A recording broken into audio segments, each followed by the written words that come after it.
বছরই খালি তর্কাতর্কি ঝগড়াঝগড়ি করে মরামরি হব শুধুমাত্র রাজনীতির নামে, ভোটের নামে, টাকার নামে তুলসী ধ্বংস হচ্ছে। আর সেটার ফল হিসেবে কত বড় বিপদ হয়ে উঠেছে ক্লাইমেট চেঞ্জ, আবহাওয়া পরিবর্তন। যে ক্লাইমেট চেঞ্জের কারণে এমন কিছু জম্বি ভাইরাসেস আসতে চলেছে যেটা হয়তো বিজ্ঞানীরা কোনোদিনও দেখেনি, কোনোদিনও সেটার উপর স্টাডি করেনি। সাইকোলজির ভাষায় সেটাকে বলা হয় বার্নাম এফেক্ট। বার্নাম এফেক্ট মানে হচ্ছে কোনো একটা জেনারেলাইজ আইডিয়া, যে কথাটা বলা হয় সবার জন্যে, কিন্তু আমাদের মন ভাবে বা আমাদের অহংকার ভাবে যে সেটা শুধুমাত্র আমাকে বলা হয়েছে। এটা বলা হয় বার্নাম এফেক্ট। যেমন তোমার জীবনে কিছু প্রবলেম চলছে, এই ঘটনাটা কিন্তু প্রত্যেকটা মানুষের সাথে ঘটে, সবার জীবনে কিছু না কিছু প্রবলেম চলছে, আর এটা একটা জেনারেল টার্ম। এই কথাটা যে কোনো ব্যক্তির ক্ষেত্রে প্রযোজ্য হয়ে যাবে, এটা মনে হচ্ছে বার্নাম এফেক্ট। কিন্তু সেই ব্যক্তিটা ভাবে কি যে আমারই জীবনে কিছু ঘটছে একাই। এই জিনিসগুলোকে কাজে লাগায় সেই তথাকথিত ভণ্ডলোকগুলো।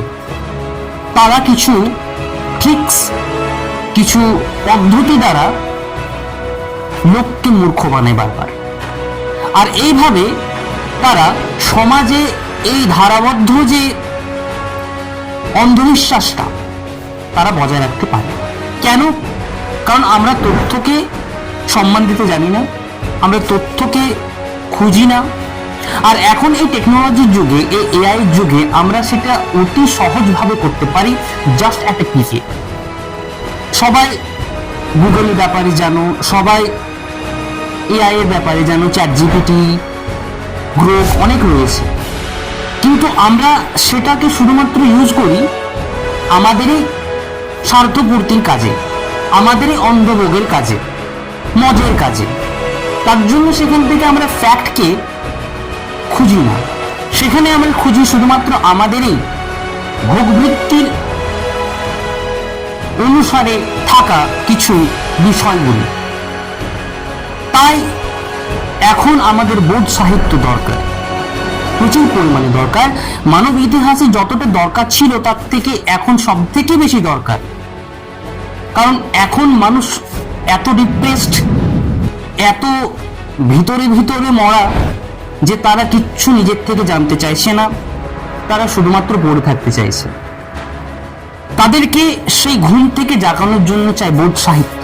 আমাদেরকে ফিরে যেতে হবে আমাদের ঋষিদের কাছে, আমাদেরকে ফিরে যেতে হবে আমাদের মূল দর্শন বেদান্ত দর্শনের কাছে, আমাদেরকে যেতে হবে সক্রেটিসের কাছে, প্লেটোর কাছে, অ্যারিস্টটলের কাছে।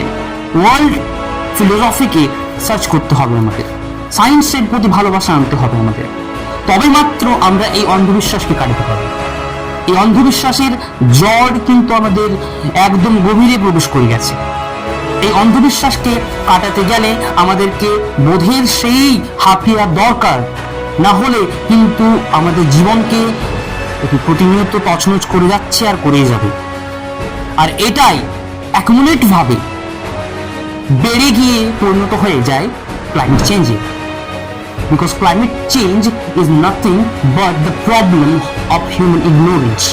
এটা শুধুমাত্র মানুষের অজ্ঞানের কারণ, বা বলতে পারো মানুষ জানে না যে কিভাবে জীবনযাপন করতে হয়, সেটার কারণ হচ্ছে ক্লাইমেট চেঞ্জ।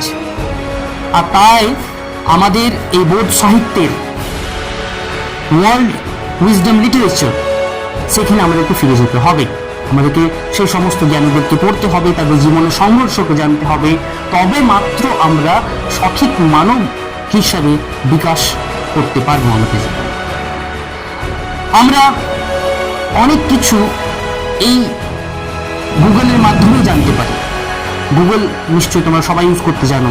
সেই গুগলেই তুমি যদি সিম্পল কিছু একটা ফ্যাক্ট সার্চ করো, সেখানেই তুমি তার উত্তর পেয়ে যাবে। কিন্তু তুমি গুগলটা সার্চ করছো অন্য কিছু কারণে। এই জিনিসগুলো ধ্যান দিয়ে দেখো তোমরা যে কি কারণে তুমি প্রত্যেকটা কর্ম করছো। আচার্য প্রসন্ন বারবার বলেন যে কর্ম একটা ভেগ বিষয়, কর্ম কিছুই হয় না, কর্ম অনেক অস্পষ্ট। কর্মের দ্বারা তুমি যাচ করো যে কে ভালো কে মন্দ, কিন্তু কর্মের দ্বারা কিছুই বোঝা যায় না। কর্মের পিছনে কে কাজটা করছে তাকে বুঝতে হয়, সেই আসল। কর্মের পেছনে কে কর্তা, who is the doer of the action, you have to search, সেই হচ্ছে আসল। আমরা যদি সেই কর্তাকে জানতে পারি, তাহলে আমরা আমাদের সেই অন্ধকর্ম, অন্ধবিশ্বাস, সেগুলোর থেকে আমরা বার হতে পারবো। তাই উপনিষদ, বেদান্ত সেটাকে দুটো ভাগে ভাগ করে, একটা হচ্ছে অবিদ্যা, একটা বিদ্যা। অবিদ্যা মানে হচ্ছে জগতের যা কিছু বিষয় সেগুলো নিয়ে জ্ঞান, আর সেই বিষয়টি কে জানছে সেটাকেই বলা হয় বিদ্যা। তো এই দুটো জানতে হবে আমাদের। তাই আমাদেরকে এখন থেকেই সচেতন হয়ে যেতে হবে, আমাদেরকে এখন থেকেই এই রূঢ়িবাদিতাকে প্রশ্ন করতে হবে, ইনকোয়ার করতে হবে যে আশেপাশে চলা যা কিছু হচ্ছে, ঘটা যা কিছু ঘটনা, তার পিছনে মূল কারণ কি, আমাদেরকে সেটা প্রশ্ন করতে হবে বারবার। যদি সেই প্রশ্ন আমরা না করি, তাহলে কিন্তু আমরা তার উত্তর পাবো না। আমরা উপরে উপরে খালি তর্কাতর্কি, ঝগড়াঝগড়ি করে মরামরি হব শুধুমাত্র, রাজনৈতিক নামে, ভোটের নামে, টাকার নামে, কোনো চিট ফান্ডের নামে কত কিছু হচ্ছে, সেই সমস্ত নামে আমরা বারবার বোকা হতে থাকবো, মূর্খ হতে থাকবো।